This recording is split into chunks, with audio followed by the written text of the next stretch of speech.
Hello students, welcome back to the CBSE 2023 series most probable question, जिसमें हम discuss करने वाले हैं from class 10th science. So let's begin with our series with the first question. Explain the formation of calcium chloride with the help of electron dot structure. पहला question है हमारा, हमें यहाँ पे कैल्शियम क्लोराइड का स्ट्रक्चर एक्सप्लेन करना है by showing it Lewis dot structure. तो बनाते हैं अपना स्ट्रक्चर इसका फॉर दी कैल्शियम क्लोराइड. अब देखो यहाँ पे हमें सबसे अच्छी बात जो इस बार गिवन है, एटॉमिक नंबर गिवन है कैल्शियम का 20 and atomic number is given for the chlorine which is 17. Otherwise आपको मालूम भी होना चाहिए 1 to 20 तो सबको ही आता है. ठीक है, अब क्या है कि कैल्शियम का इलेक्ट्रॉनिक कॉन्फ़िगरेशन अगर हमें गिवन है, एटॉमिक नंबर गिवन है, तो हम क्या कर लेंगे, यहाँ से कॉन्फ़िगरेशन निकाल लेंगे 2,8,8,2. ये इसका कॉन्फ़िगरेशन हो जाएगा for the calcium. Similarly will write for the chlorine. Chlorine के लिए अगर कॉन्फ़िगरेशन लिखने जाते हैं तो कॉन्फ़िगरेशन हो जाएगा 2,8,7. अब इससे पहले ना जो हमारा कंपाउंड है कैल्शियम क्लोराइड, इसका भी एक बार फॉर्मेशन कर लेते हैं. Calcium is Ca2+, Cl is Cl-1. अब जब हमने इसका क्रिस क्रॉस किया तो हमारा फॉर्मूला क्या बन जाएगा, CaCl2. अब यही हमें हेल्प करेगा ड्रॉ करने में इसका लुईस डॉट स्ट्रक्चर. ओके, अब क्या है कि कैल्शियम के हमारे 2 वैलेंस इलेक्ट्रॉन्स प्रेजेंट है, तो हम कैल्शियम का स्ट्रक्चर बनाएंगे. 2 वैलेंस इलेक्ट्रॉन्स यहाँ पे शो कर देने वाले हैं. क्लोरीन के लिए हमारे पास 7 वैलेंस इलेक्ट्रॉन्स प्रेजेंट है, तो हम क्या लेने वाले हैं, क्लोरीन. कितने क्लोरीन लेंगे हम यहाँ पे, 2 क्लोरीन हमारे फॉर्मूला में आए हैं CaCl2 के, तो हम यहाँ पे 2 क्लोरीन ले लेंगे. नाउ हमने देख लिया है कि कैल्शियम क्या है हमारा 2 वैलेंस इलेक्ट्रॉन, तो ये एक मेटल का काम करेगा. और क्लोरीन के पास 7 वैलेंस इलेक्ट्रॉन्स हैं, तो it will work like a non metal. और अगर ये नॉन मेटल है तो ये क्या करेगा, अपने इलेक्ट्रॉन का गेन करेगा. मेटल अपने इलेक्ट्रॉन का लूज करेगा और हमारा क्या बन जाएगा, आयोनिक कंपाउंड का फॉर्मेशन. चलिए देखते हैं इसके स्ट्रक्चर में. 7 वैलेंस इलेक्ट्रॉन्स हमें ड्रॉ कर देने हैं फॉर दी क्लोरीन. 1 2 3 4 5 6 7 1 2 3 4 5 6 एंड 7. अब क्लोरीन के लिए आपको दिख रहा है कि एक इलेक्ट्रॉन की कमी है और उसका वैलेंस ऑक्टेट क्या हो जाएगा, कंप्लीट. कैल्शियम को 2 इलेक्ट्रॉन उड़ाने हैं अपने, और क्या हो जाएगा इसका 8 ऑक्टेट कंप्लीट हो जाएगा. तो यहाँ से 2 इलेक्ट्रॉन हटा देंगे, यहाँ पे एक इलेक्ट्रॉन का गेन करा देंगे और कंपाउंड का फॉर्मेशन हो जाएगा. सो एक इलेक्ट्रॉन क्लोरीन को देगा कैल्शियम, दूसरा इलेक्ट्रॉन ओके यहाँ दे देते हैं पहले, एक electron for this chlorine, another electron for this chlorine. अब दोनों क्लोरीन के क्या हो जाएंगे, ऑक्टेट कंप्लीट. 2 कॉन्फ़िगरेशन था 287 से 288 कॉन्फ़िगरेशन, 287 से 288 कॉन्फ़िगरेशन दोनों क्लोरीन के लिए. और कैल्शियम के लिए क्या हो जाएगा, 2 इलेक्ट्रॉन उड़ा दिए हैं, लॉस ऑफ इलेक्ट्रॉन कराया है क्योंकि कैल्शियम एक मेटल है, तो इसका कॉन्फ़िगरेशन हो जाएगा 288. अब 2 इलेक्ट्रॉन लूज करा है तो क्या आयन बनेगा, कैल्शियम 2+ का आयन बनेगा. क्लोरीन ने एक ही इलेक्ट्रॉन गेन किया है, 2 इलेक्ट्रॉन मत लिखना, एक क्लोरीन ने बस एक ही इलेक्ट्रॉन का गेन किया है. सो Cl-1, क्योंकि 2 क्लोरीन प्रेजेंट है तो ये हमारे आयंस यहाँ से आ जाएंगे. And this is how we will show the Lewis dot structure and the formation of ionic compound. क्या स्ट्रक्चर था हमारा, calcium chloride. I hope first part हमारा क्लियर हो गया है. एटॉमिक नंबर्स गिवन होंगे, एटॉमिक नंबर्स गिवन नहीं होंगे तो आपको मालूम भी होने चाहिए. फिर हम कॉन्फ़िगरेशन लिखेंगे, क्रिस क्रॉस करके जितने एटम्स आ रहे हैं उनका लॉस और गेन करा के अपना आयोनिक कंपाउंड का फॉर्मेशन कर लेंगे. So this is our first part. बात करते हैं अपने पार्ट बी की. Why do ionic compounds not conduct electricity in solid state but conduct electricity in molten and aqueous state. ऐसा क्या हो जाता है आयोनिक कंपाउंड्स के साथ कि सॉलिड स्टेट में तो अच्छे कंडक्टर्स नहीं है, पुअर कंडक्टर्स की तरह रहते हैं, बट जैसे ही हम उन्हें मोल्टन या फिर एक्वस मीडियम प्रोवाइड करते हैं तो क्या हो जाता है, अच्छे गुड कंडक्टर्स क्या हो जाते हैं, फॉर्म कर लेते हैं. अब इसका रीज़न देख लेते हैं. इसका रीज़न होता है कि जो हमारे आयोनिक कंपाउंड्स हैं वो एग्जिस्ट करते हैं किसमें, सॉलिड स्टेट में. अब जब हमारे पास क्या होता है, जब हमारे पास एक्वस या फिर क्या लिया है हमने, एक्वस और मोल्टन स्टेट का जब हमने फॉर्मेशन लेते हैं, ये मीडियम जब हम लेते हैं तो हमारे जो आयंस पहले क्या थे, आयंस हमारे फिक्स थे किसमें, सॉलिड स्टेट में। अब हमने जब यहाँ पे एक्वस मीडियम प्रोवाइड किया, सच एज हमने ले लिया अपना कंपाउंड कैल्शियम क्लोराइड की बात कर लेते हैं, अभी हमने कैल्शियम क्लोराइड का फॉर्मेशन किया है, तो इसके अंदर जब तक ये सॉलिड स्टेट में है ये आयंस में ब्रेक नहीं करेगा, क्योंकि इसके आयंस क्या रहेंगे, इसके आयंस रहेंगे फिक्स्ड, ठीक है, अपनी जगह से हिल नहीं पाएंगे, सिर्फ अपनी जगह पे रोटेट करेंगे। आपको तो मालूम है सॉलिड स्टेट का स्ट्रक्चर कैसा होता है, आयंस क्लोजली रिलेटेड होते हैं और अपनी जगह से हिल नहीं पाते हैं, ओके। तो जैसे ही हम यहाँ पे क्या करते हैं, एक्वस या फिर मोल्टन फॉर्मेशन देते हैं, मीडियम प्रोवाइड करते हैं, एक्वस मीडियम, तो क्या होता है, आयंस अपनी जगह से हिलने लगते हैं और आयंस डिसोसिएट हो जाते हैं।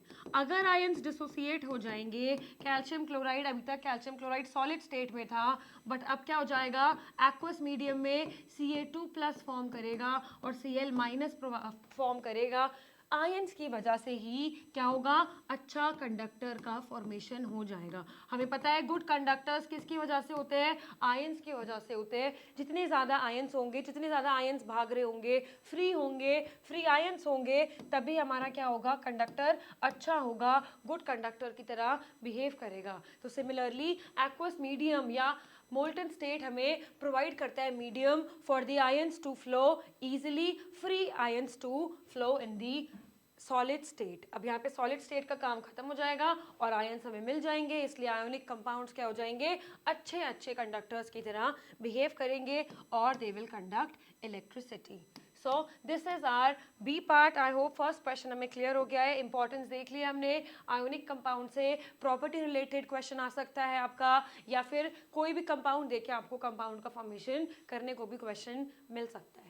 सो क्वेश्चन नंबर 2 की बात करते हैं। Match the following pH values 1, 7, 10, 13 to the solutions given below. अब की बार हमें मेंशन नहीं किया कि इसका पीएच ये है, इसका पीएच ये है। आपको 3-4 पीएच दिए हैं, pH 1, pH 7, pH 10 and pH 13। आपसे पूछा है बता दो कि 3-4 सॉल्यूशंस है, कौन सा सॉल्यूशन का पीएच किससे मैच करने वाला है। तो बात करते हैं पहले milk of magnesia, gastric juices, brine and aqueous sodium hydroxide. सबसे पहले बात करते हैं यहाँ पे पीएच स्केल की। अगर हम पीएच स्केल की बात करते हैं तो ये हमारा क्या है, पीएच स्केल, जहाँ पे हमें मालूम है 7 से लेस देन अगर हम चलते हैं तो अच्छा हमें एसिड सब्सटेंस मिलता है। 7 से आगे जाते हैं 14 की तरफ तो हमें ज़्यादा बेसिक कैरेक्टर मिलता है। तो मतलब अगर पीएच 7 से जितना ज़्यादा होगा उतना अच्छा बेस होगा, उतना अच्छा बेसिक सब्सटेंस होगा। जितना पीएच लेस देन 7 होगा उतना अच्छा हमारा एसिड होगा। इतना अगर हमें स्केल क्लियर है तो हम इजीली यहाँ पे पार्ट सॉल्व कर सकते हैं अपना। तो यहाँ पे क्या पता चल रहा है कि पीएच का क्वेश्चन भी आपको छोड़ के नहीं जाना। पीएच का एप्लीकेशन, पीएच और H+ आयन का इंटर रिलेशन, कहीं से भी क्वेश्चन पुटअप हो सकता है, ओके। तो मिल्क ऑफ मैग्नीशिया की बात करते हैं, gastric juices, brine and sodium hydroxide. यहाँ पे ना अगर आपको कुछ भी क्लू नहीं मिल रहा है कि कहाँ से स्टार्ट करें, तो आपको जो समझ आ रहा है पहले वो अटेम्प्ट कर लो, ओके। तो सोडियम हाइड्रोक्साइड की बात करते हैं, तो सबको ही पता है सोडियम हाइड्रोक्साइड क्या होता है, हमारा स्ट्रॉन्ग बेस NaOH सबसे ज़्यादा स्ट्रॉन्ग बेस है। अगर स्ट्रॉन्ग बेस है तो 1 और 7 तो नहीं हो सकता। 1 तो पीएच एसिड के लिए है, 7 न्यूट्रल के लिए है। 2 ऑप्शन बच गए जो क्या है, बेस है 7 से ज़्यादा है, यानी कि 10 और 13। अब सबसे अच्छा बेस है तो 10 और 13 में से पीएच क्या होना चाहिए, 14 के पास होना चाहिए। अगर 14 के पास होगा तो NaOH का पीएच क्या कर देंगे, पीएच 13, ओके। तो यहाँ से हमें एक ऑप्शन तो हमारा एलिमिनेट हो गया कि 13 तो पक्का किसका होने वाला है, 13 पक्का सोडियम हाइड्रोक्साइड का होने वाला है, ओके। अब बात करते हैं नेक्स्ट चीज़ की, जो है हमारा next solution milk of magnesia. अब इसे मिल्क से कंफ्यूज करके एसिड मार्क नहीं करेंगे। मिल्क ऑफ मैग्नीशिया क्या होता है, हमारा हाइड्रोक्साइड इसमें प्रेजेंट है, और अगर हाइड्रोक्साइड इसमें होते हैं तो अगेन ये किसका है, ये बेसिक सब्सटेंस है। और बेस के हमारे पास 2 पीएच गिवन थे, 13 तो हमने हटा दिया था क्योंकि 13 क्या था, अच्छा स्ट्रॉन्ग बेस की तरफ था। बट अगर हमने लिया है मिल्क ऑफ मैग्नीशिया जो क्या है एक बेस है, तो ये क्या रहेगा, एक माइल्ड बेस रहेगा, मतलब स्ट्रॉन्ग बेस भी नहीं होगा, वीक बेस भी नहीं होगा, दोनों का इंटरमीडिएट होगा। इसलिए pH 13 तो नहीं होना चाहिए था, 7 से ज़्यादा होना चाहिए। ऐसा कोई ऑप्शन है क्या? ऑप्शन बिल्कुल है, pH 10 की वैल्यू हम इसे दे देंगे। किसको देंगे? मिल्क ऑफ मैग्नीशिया को। इतना सॉर्टेड करके हम चले, दो ऑप्शन हमने एलिमिनेट करे, दो ऑप्शन का हमें पक्का आंसर कंफर्म हो गया है। ओके, अब pH 1 और pH 7। pH 1 अगर हमें आइडिया नहीं लग रहा है, आपको आइडिया लग भी जाएगा वैसे, बट अगर आपको फिर भी नहीं लग रहा है कि pH 1 का नहीं समझ आ रहा है, तो आप pH 7 देख लो। pH 7 से आपको क्या रिलेशन मिलेगा? pH 7 तो न्यूट्रल का होता है, ठीक है। तो न्यूट्रल हम पे क्या है? Brine solution. ब्राइन सोल्यूशन क्या होता है? Aqua solution of NaCl। NaCl is what? NaCl is a salt. Salt है तो पक्का pH 7 लेके जाएगा। सो यहाँ पे pH 7 और बच गया हमारा pH 1 जो किसका होता है? एसिडिक सब्सटेंस का होता है, गैस्ट्रिक जूसेस का, जो हेल्प करते हैं हमें during the process of digestion. So I hope ऐसे आप आराम से इसका match the following with their pH का क्वेश्चन इजीली सॉल्व कर पाएंगे। Okay, so this was our first part. बात करते हैं अपने नेक्स्ट पार्ट की। Amit and Rita decided to bake a cake and add baking soda to the cake batter. Explain with a balanced reaction the role of the baking soda. Mention any other use of baking soda. Okay, अब जो हमारा question आया है that is about the baking soda.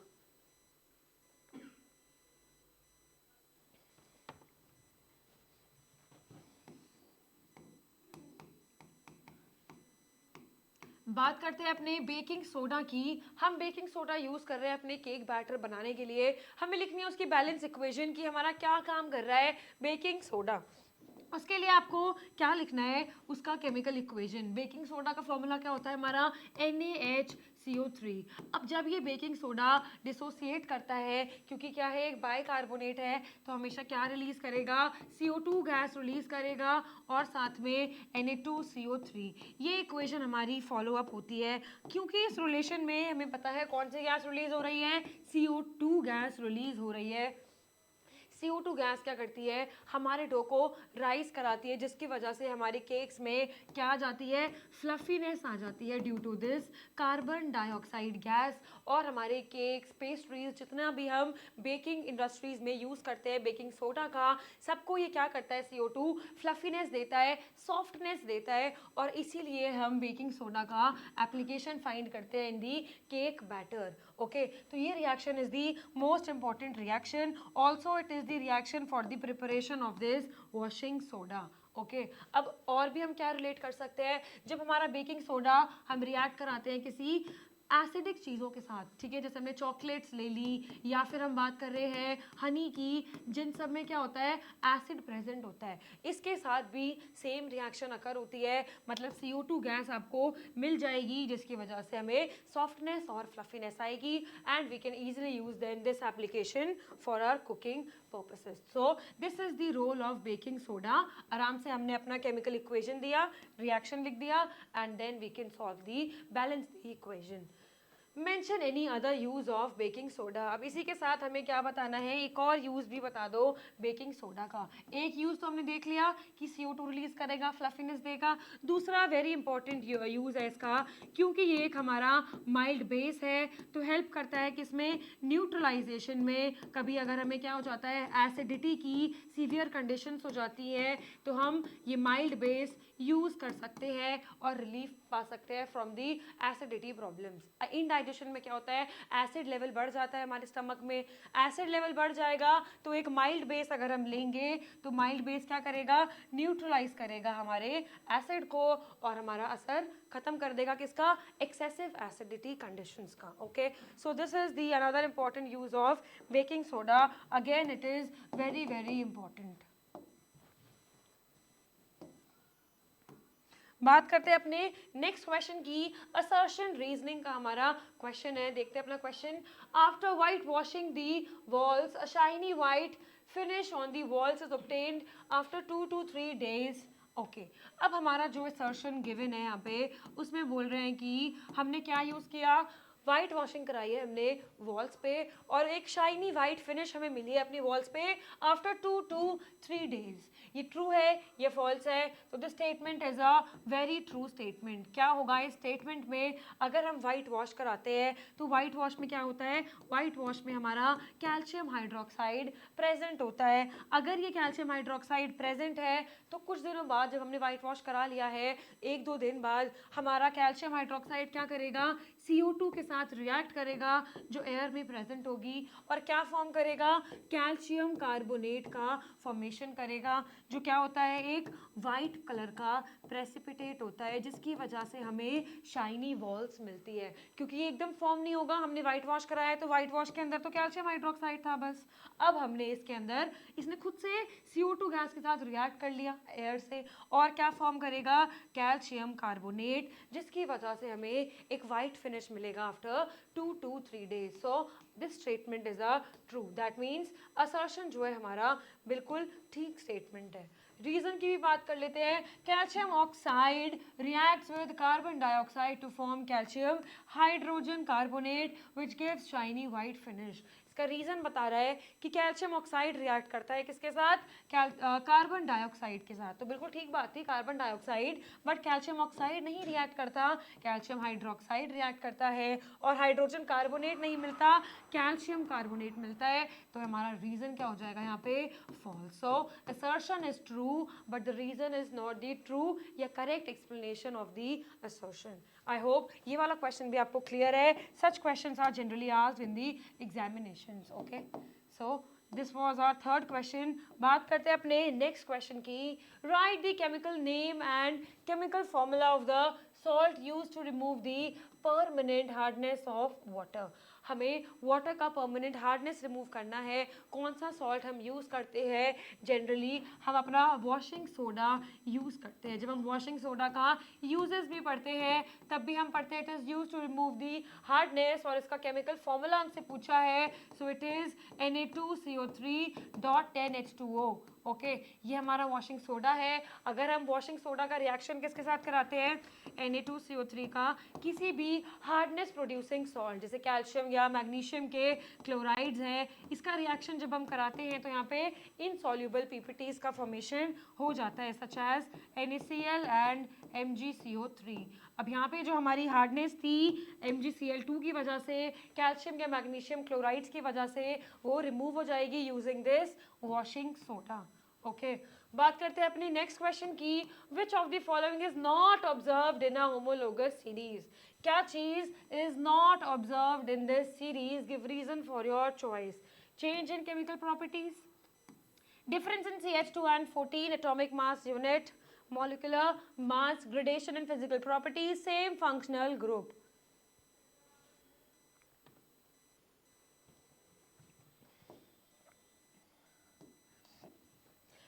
अच्छे से question पढ़ेंगे कि विच of the following is not observe. Not observe की बात हो रही है तो हम बात करते हैं डिफरेंस इन CH2 एंड 14। हमें मालूम है होमोलोगस सीरीज में पक्का CH2 ग्रुप का डिफरेंस तो रहता ही है और 14 एटॉमिक मास यूनिट का भी डिफरेंस होता है, तो ये आंसर तो नहीं हो सकता। ग्रेडेशन एंड फिजिकल प्रॉपर्टीज ये भी रहता ही है, ये भी आंसर नहीं हो सकता। सेम फंक्शनल ग्रुप भी रहता है, फंक्शनल ग्रुप तो सेम होता है होमोलोगस सीरीज में। चेंज इन केमिकल प्रॉपर्टीज ये हो जाएगा हमारा करेक्ट आंसर। ऐसा नहीं होता, केमिकल प्रॉपर्टीज में तो there is no change. Physical properties होती है जिसमें हमें चेंज मिलता है, तो केमिकल प्रॉपर्टीज में क्योंकि कोई चेंज नहीं होता तो answer will be option number A. बाकी जितने भी ऑप्शंस हैं ये सारे ट्रू हैं। ग्रेडेशन एंड फिजिकल प्रॉपर्टीज भी मिलती है, सिर्फ फंक्शनल ग्रुप सेम होता है, केमिकल प्रॉपर्टीज सेम होती हैं क्योंकि फंक्शनल ग्रुप सेम है, और हमारा CH2 और 14 एटॉमिक मास यूनिट की भी बिल्कुल ठीक बात यहाँ पे हुई है। So this is our part of this question. So our next question is soaps and detergents are both types of salts। हमारा सोप और डिटर्जेंट दोनों क्या है? सॉल्ट की कैटेगरी में है, दोनों के बीच में state the difference. Mention any two problems that arises due to the use of detergents in use of soap. Again this is very very important question चलिए देखते हैं इसका एक्सप्लेनेशन। अगर हम बात करते हैं अपनी सोप की, तो सोप होते हैं हमारे सोडियम और पोटेशियम सॉल्ट के, किसके सॉल्ट? हायर फैटी एसिड्स के सॉल्ट्स।